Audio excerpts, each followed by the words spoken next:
Përshëndetje të nderuar miq, do të flasim për çështjen e protestës që vazhdon në Tiranë, por jo vetëm për të, edhe për trojet shqiptare, për situatën në Maqedoninë e Veriut, raportet me Greqinë, Kosovën sigurisht, deklaratat e fundit nga ministrja serbe që kanë trazuar rajonin dhe jo vetëm, sigurisht edhe vëmendje dërkombëtare të Brukselit edhe Shtetet e Bashkuara të Amerikës në Tiranë, në sheshin përpara kryeministrisë.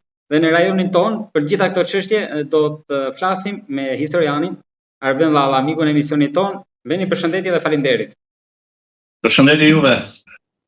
Veni, do ta nisim me protestën në Tiranë, se ajo është kryefjalë prej gati 45-46 ditësh që vazhdon akoma. Në gjykimin tuaj e ka arritur qëllimin, mos duhet kaloj tani një tjetër hap apo nuk dështoi në produkt? Mendimi im është që protestat në fillimet e së ditë të parë nisi shumë mirë, sa vetë kryeministri Rama u trem në 4-5 ditë apo ditët e 6. Më tej protesta si duket u morën në kontroll nga individ saktuar që nuk kanë lidhje as me problemet e shqiptarëve, as me problemet politike që do ndodhin, sepse protesta po tregon është kthyer në një shëtitje në bulevardin e gjerë të Tiranës pas ditëve me vap, pas orëve me vap. Në 8 darkës dalin shëtitje, duke patur parasysh që protestat zakonisht nisin edhe me pak gërvishe, ku themi me pak tip dhune, se prandaj quhet protest, ku duhet ti kundërshtosh edhe me atën inatin tënd. Ka pasur incidente edhe para parlamentit, por në shesh e ka ruajtur. Dhe ajo që shohim protesta është që mikrofoni jepet çdo lloj njeriu, duke dalë edhe nga situata që kemi, duke shprehur që problemet e tij personale, aty njerëz kanë shprehur problemet inate personale, pra nuk kemi një agjendë të protestës, të kërkesave politike, a ekonomike e tjerë që mund të i parashtrohet të kryeministrit dhe ai më. Kërkesat nuk ju bindin, zoti Valla? Jo, në mënyra se si janë parashtruar kërkesat në mikrofonin dorë në dorë, ku nuk shoh intelektual të mërfill, sepse quhesh intelektual nuk është që ke një diplomë në dorë. Protestat kanë sjellë gjën e bukur që janë shtuar flamurët kuqezi, kur nuk ka qenë shumë traditë në Shqipëri ndjenja kombëtare, kemi thënë me flamurët, me plisin e bardhë. Pra këtë një gjë ka sjellë top modelet që nxjerrin fotografitë e tyre nëpër Facebooka dhe nëpër të tërë gëzim. Protestat nuk duhet të shprehin gëzimet, por duhet të shprehin dëshpërimet, duhet të shprehin inatin, duhet të shprehin atë gjë që i ka ndodhur 30 vite apo 35 vite shqiptar. Prandaj e ka humbur seriozitetin kjo protestë e ka humbur për mendimin tim, edhe një mëtemra nëse gaboj para ca ditësh që u shfaqën në media që jemi si drejtuesi këto, nënt vinin emrat nga një rajon vetëm apo nga një shoqëri e vetme që nuk ishin as shoqëri civile, as janë njohur ndonjëherë për deklarata kundër qeverisë e tjerë. Dhe protestave u mungojnë zërat e mirëfillt intelektual, akademikët e mirëfillt, se ne kemi akademik që kanë zërin kundër qeverisë, kundër pushtetit dhe nuk i shohim në krye që diltej, por shohim individ, ndoshta edhe pa shkollat mesme, ndoshta me një 8 vjeçare, ndoshta njerëz të rrugëve që nuk e meritojnë të udhëheqin në besimin tim për shembull si individ, që të rrëzojmë këtë qeveri. Dhe kërkesa e qeverisë Rama në burg dhe Berisha në burg nuk duket shumë serioze, sepse përderisa ti kërkon qeveria të rrëzohet, atëherë duhet ta çosh përpara gjykatave, e meriton ky kryeminist apo Berisha të shkojnë në burg apo jo, janë gjithmonë prokurorit dhe gjykatat që vendosin për individët duhet të dënohen apo jo. Po intelektualët janë larguar, janë mbajtur larg mikrofonit apo ata nuk kanë preferuar të afrohen duke qëndruar në distancë? Ato u afruan në fillim por kemi fare klasë intelektuale. Jo, kemi klasë intelektuale, nuk mund të themi që s'kemi klasë intelektuale. Tirana ka intelektual, Shqipëria të vërtet, zë kundër, nga akademiku Fuga, apo nga të tjerë që nuk kujtohen dhe emrat atyre, Kabo, apo shumë tjerë që janë akademik dhe kanë ashu. Por, duke shikuar ato mos seriozitetin e këtyre që i shohim me mikrofona në dorë në për rrugë që udhëheqin, janë larguar, se edhe unë isha 5-6 ditë aty në protestë. Anash, tu e shiku, tu i bë dhe e pash se çfarë ndodhte atje dhe shikoj punët e mia. Pra nuk më duket produktive, bile po jo them mendimi im është që këtë protestë tani për tani e kontrollon vetë kryeministri Rama me elementet e tij dhe e ka si relaks që kjo dalin disa njerëz aty në këto ditët e vapës, në freski masore të darkë, shëtisin Tiranën, Dhe vazhdon Rama dhe qeveria e tij punët e tij, qoftë negative, qoftë dhe pozitive. Si mbyllet në fund? Edhe mendoni që do ta kap shtatorin edhe me këtë skenar të kontrollit? Kush, kryeministri Rama? Po. Kryeministri Rama kjo protestë ka forcuar edhe më shumë, se po ta vënë re partitë politike nuk e mbështesin protestën zyrtarisht, e keni vënë re. Nuk ka deklarata për natë nëpër studio të liderëve politik të partive të ndryshme, po nuk duhet shikojnë vetëm PD-n, se s'është vetëm PD-ja si parti, kemi edhe parti tjera më të vogla që janë për 20 vitesh apo në prezent në Parlamentin e Shqipërisë. Pra, Ramën e ka forcuar kjo protestë përderisa vje BE-ja mbylli 3 kapitujt e tjerë dhe i tha vazhdo hec përpara. Po të ishte ashtu, BE-ja do t'i nxirrte kartonin e abstenimit paktën, jo kartonin e kundërshtimit, po të abstenimit. BE-ja i dha kartonin jeshil që ecë përpara se është shumë mirë. Pra, i mungon për ta mbyllur me protestën me pjesën e Tiranës, gjallëria dhe agresiviteti për ju duke përfunduar në duart e qeverisë. Protestë pra ajo siç e plotësuat edhe ju, i mungojnë këto, por i mungon dhe tani serioziteti mas 43 ditësh atje. Nëse këta njerëz që protestojnë aty do ishin shumë serioz, nuk do ta lëshonin vendin, po do rinin 24 orë, 2 ditë, 5 ditë, një javë. Ai mani mend protestat dhe grevat e urit që kanë bërë partitë ndryshme shqiptare, qoftë PD-ja, qoftë PS-ja, qoftë shoqatet burgoze politik në fillim, në vitet 90, kanë ndetur atje, jo dalim në 2 orë në protestë me flamur, bëjmë foto se kemi tani telefonat e inteligjencës që mund të dalë komunikojmë me botën, dalëm shumë bukur, veshëm bukur, ku qezi, plisi parë në kokë me shqipojnë dhe ne u bëm patriotët më të mëdhenj shqiptarë të historisë. Pra kjo është ajo pjesëmarrja e protestës. Pa dhe një aspekt tjetër protesta për forcimet, jo vetëm nga Kosova, por edhe nga Maqedonia e Veriut, për të cilët ju keni shkruar vazhdimisht. Disa herë e parë u bllokuan kufi, herën e dytë kaluan, ka nga ata që nuk e kanë kaluar kufirin, por kush janë këta elementë? Ju të paktën keni skicuar gati 60 prej tyre. Nuk i kam skicuar unë, por është institucionet shtetërore të Shqipërisë që rreth 60 shtetas të Republikës së Maqedonisë Veriut me kombësi shqiptare janë shpallur persona non grata në Shqipëri për aktivitetin e tyre që bie ndesh me Kushtetutën e Republikës së Shqipërisë. Për këtë rast.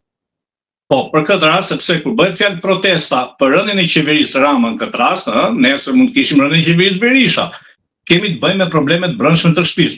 Pra, si mund të shpjegohet kjo me banalitet?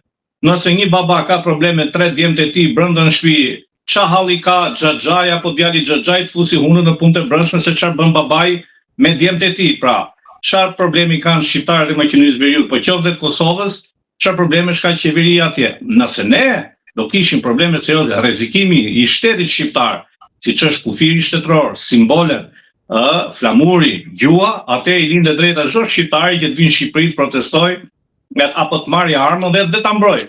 Pra, këta shqiptarë të Maqedonisë Veriut, po qoftë të Kosovës apo diun Malizia apo Preshevës, a i zgjidhen hallet e tyre që kanë, a janë ngritur ndonjëherë në protesta për problemet që kanë shqiptarët të Maqedonisë Veriut, unë nuk i kam parë, që kanë ende probleme, edhe më të thella.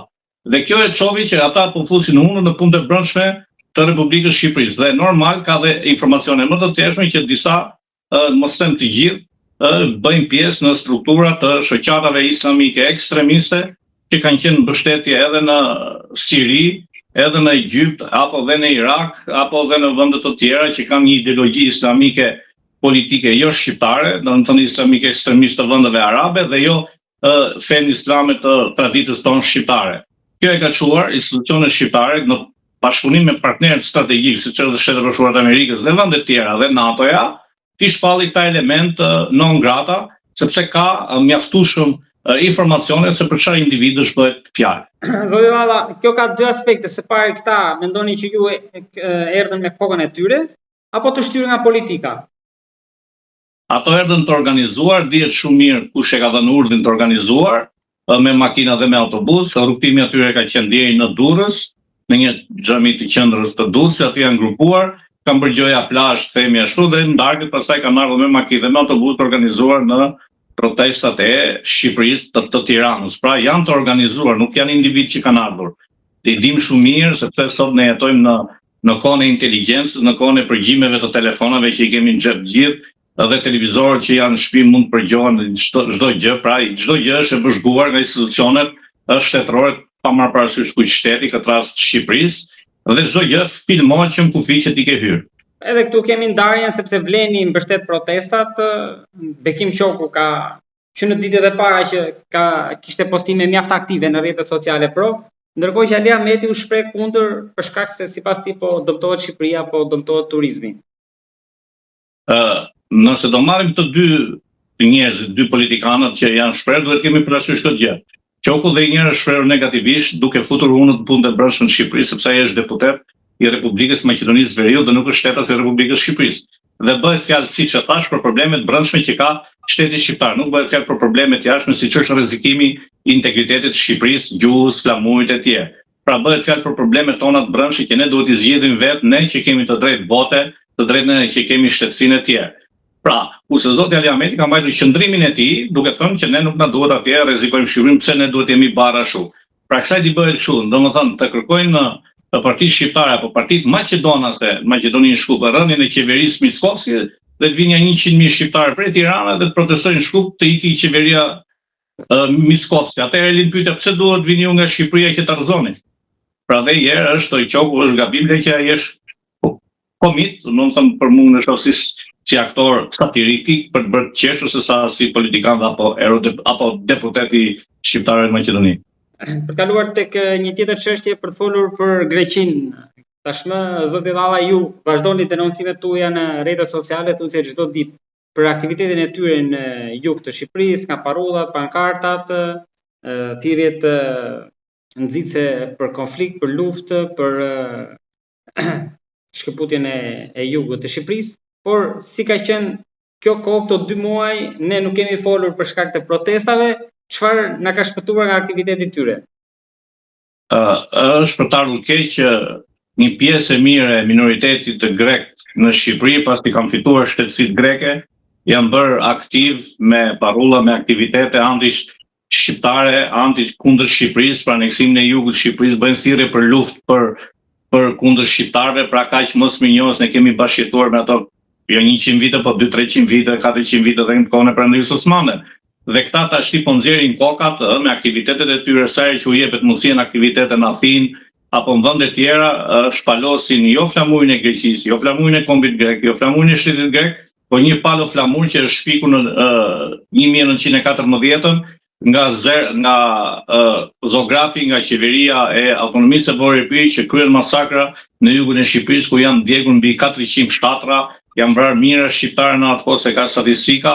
Dhe i flamur nuk përfaqëson Greqinë dhe grekët, por përfaqëson para ushtarakët, përfaqëson atyre grekët para ushtarak që bën genocid në Shqipëri në 14, në 23-shin, në 40-ën erdhën dhe sot këta minoritar, pakicës kombëtare greke në Shqipëri që i kanë gjithë të drejtat, gjuhën, flamurin kombëtar e tjerë, na i shpalosin vend pa vend duke provokuar shqiptarët dhe ndjenjat kombëtare shqiptare dhe duke shfaqur hapur atë mosminjoje për një luftë të greko-shqiptare. Dhe pyetja është, përderisa sa kemi të paktën 100.000 martesa miks midis njëri tjetrit, në të cilën anë do luftojnë nipa dhe mbesatan, se jam i bindur që nuk ka familje shqiptare që nuk ka dhënë dhe nuk ka marrë me grekët apo pakicën kombëtare greke në Shqipëri, por qoftë edhe pakicat e tjera.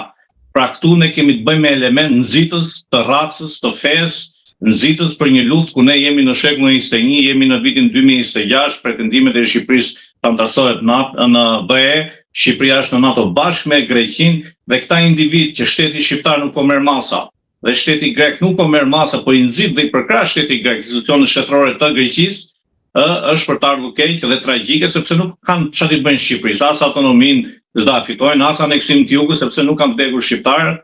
Nuk kanë vdekur edhe lebrit, por nëse do nisi një gjë e tillë duhet mendohen mirë se atëherë do ketë shumë tragjedi nga pala atyre, ashtu siç ka pasur nga pala jonë.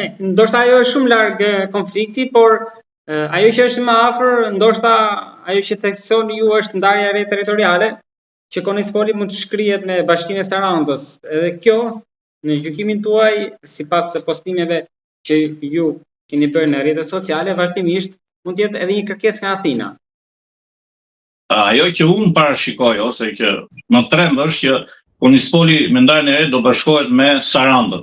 Duke patur parasysh që Saranda ka pakicë kombëtare greke aty dhe ne nuk kemi racizëm dhe nga një parti e majt apo e djathtë, për SPD mund ketë një kandidat që të fiton bashkinë me kombësi greke dhe ai nesër mund thotë themelojmë asociacionin e komunave bashkive greke, siç është Saranda, e lidhim zinxhir me Imarën, Finiqi, Drobeta dhe shpallim aneksimin dhe pavarësinë administratës. Ky është hapi i parë që vjen, pastaj administratës si prefekturën vete, neve si grek.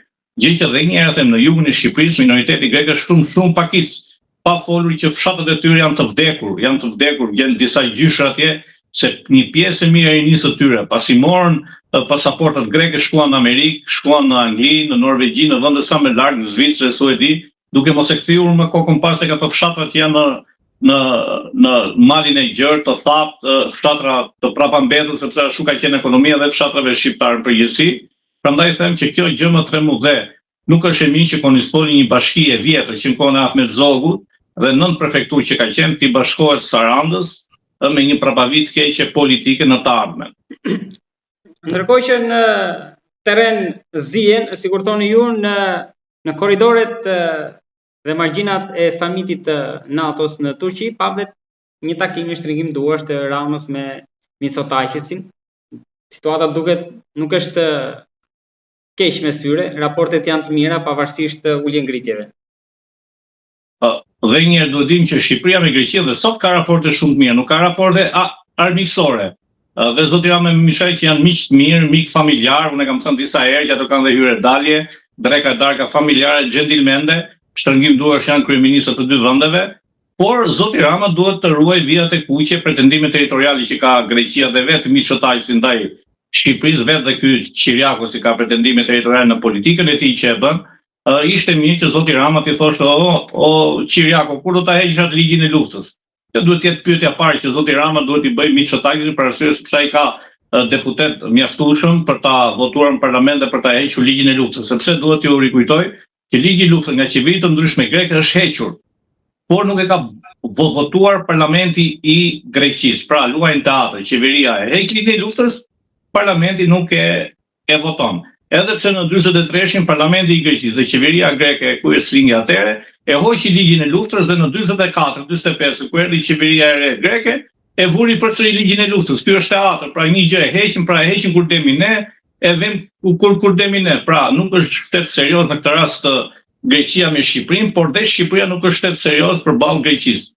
Prandaj them që nuk ka asgjë që zoti Rama e takon Mitsotakisin në takimet e NATO-s, janë gjentilmende apo në Paris apo në vende ndryshme, sepse po kemi parasysh datësarimet e Turqisë me Greqinë, shumë të thella, por Mitsotakisi ishte prezencë dhe shtrëngoi duart edhe me zotin Erdogan. Ekuilibrat duket kanë ndryshuar tani me samitin e fundit dhe vizitën e Trumpit në Ankara. Duket sikur po anon më shumë nga Turqia. Dhe Greqia është e zemëruara e humbsja e madhe për momentin. Greqia ka qenë një vend i përkëdhelur i BE-s dhe i NATO-s në kohën e luftës shtot, kur Bullgaria, Rumania, Polonia, shtetet tjera, Çekoslovakia, Shqipëria në këtë rast e vogël, Jugoslavia po mund themi, ishin përballë Amerikës. Dhe Amerika atëherë instaloi rreth 25.000 ushtar prej 50 vitesh në Greqi, 2 baza të fuqishme dhe bomba atomike, apo themi ato bërthama atomike i kishte në 2 baza tjera dhe Greqia ishte mbrojtur dhe ishte grinda vetëse sepse mbroheshe nga hija e Shtetit Bashkuar të Amerikës. Dhe kur antarë e Bashkimit Evropian ka hyrë pa plotësuar asikush, po vetëm e privilegjuar. Tashtima që është hapur demokracia në vendet e ish komuniste mas vitit 90 dhe shumë vende të komunistë atëherë tani janë në BE edhe në NATO, siç është Bullgaria, Rumania, Estonia, Polonia, Çekët, Slovakia e tjerë.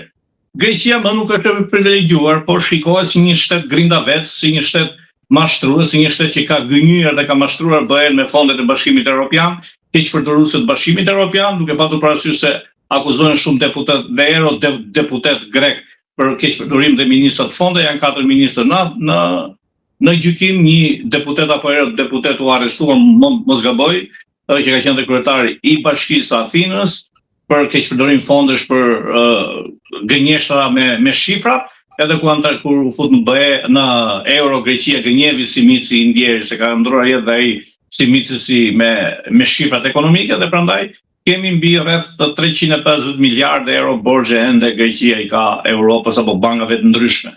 Zoti Rama, do ngjitemi në Serbi aty ku kemi një deklaratë e ministres ditët e fundit të pushtetit administrativ, të pushtetit lokal, që nëse do ishte në vendin e Miloševićit do ta sfastronte komplet teknikisht Kosovën. Reagimet shumëta, shpallje non grata nga Prishtina, një deklaratë nga Tirana. Ju si keni lexuar në tërësi reagimet dhe pas kësaj deklarate, mund të themi që është e rastishme kjo, apo po bëhet përpara një hapjes së një fushate në Serbi për zgjedhjet që po vinë për të rritur atë frymën nacionaliste? Unë do të thoja, jam shpër dhe para disa ditësh në një media tjetër shqiptare që kam thënë që ajo është psikopat ose skizofrene. Shqipëria duhet ta shpalli pa hezitimisht non grata. Jo rastisht ka qenë deklarata e saj sepse Serbia ka hyrë në fushatën e saj për zgjedhjet parakohshme dhe Vučićit I duhet një zë nacionalist, por besoj që edhe serbët janë të sqaruar mirë që Kosova tashmë është vetë është e humbur nga Beogradi dhe nuk mund të rikthehet më në gjirin e Beogradit, por deklarata e një ministër apo një drejtuese lart e Partisë Socialiste që të Vučićit, një njeri në moshë dhe gjinisë femërore të ketë të tilla mendime ideologji në shekullin 21, spastrime etnike, ku bota po heq kufit, ku bota thot jemi bashkë, globalisht gjithë bashkë, ku kemi treget e përbashkëta, shtete pa kufi, shtete miqësore, vllazore, dhe kjo sot kërkon spastrime etnike, më duket diçka provokative, por serbët në filluar të fundit Maqedoni të provokojnë dhe në qeveritë e Miskovcit ka pas provokime nga një ministër serb I pakicës serbe kundër deputetëve shqiptarë dhe deputete të gjinisë femërore, pra këto më duken si acarime dhe nerva që vetë serbët kanë me vetveten dhe duan t'i shprehin tek shqiptarë. Kjo ka dhënë një shkak të mirë Shqipërisë që ta shpalli non grata dhe duhet t'i paraqesi gjykatave ndërkombëtare për një deklaratë të tillë, jo vetëm që jepet dorëheqje si ministër, por përshtohet edhe nga skena e politikës, sepse ka raste të shumta, më mend duket para 30 vitesh apo 25 vitesh kur në Austri fitovi një njeri që dha deklaratë naziste kundër izraelitëve, jo vetëm që nuk u bë kryeministër, por u shkarkua edhe si kryetar partie, domethënë që ishte fituesi I zgjedhjeve dhe si kryetar bashkiak e tjerë. Pra shtetet serioze marrin masa të duhura.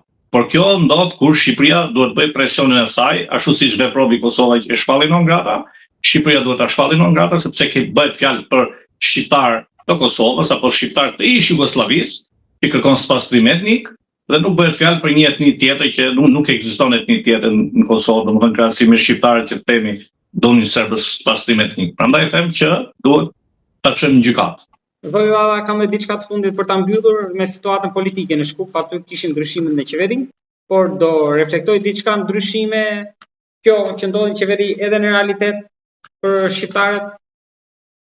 Jo, ndryshimet u bën në qeveri për të tërhequr vëmendjen nga problemet e shumta dhe borxhet që ka Maqedonia për derën e mbyllur për mos vazhduar hapat e saja për t'u antarësuar në Bashkimin Evropian, ku vetë Miskovski tha neve nuk kemi më nevojë për BE-n, BE-ja këtu na ka kur dohet na tresi, pra kjo tregon që shpresa e kësaj qeverie për të bërë ndryshim dhe për të arritur një marrëveshje me Bashkimin Evropian apo dhe me Bullgarinë që kanë probleme historike, probleme emrash, atëherë kjo gjë përfundoi. Dhe në këtë kohë Miskovski bëri taktikën e tij si çdo kryeministër, rifreskim të kabinetit qeveritar. Çështja është ky rifreskim për 8 ministrat që u votuan, pothuajse gjysma e kabinetit, edhe më shumë. Ata ministrat e tjerë nuk dha një llogari, pse u ndruan, a ishin pa afta, ishin ignoranta, gabuana, vodhën leka, pra bëjmë rifreskim qeverie se kështu duam ne. Për rifreskim qeverie gjithmonë bëhet kur ministrat e pa aftë shkarkohen dhe dënohen.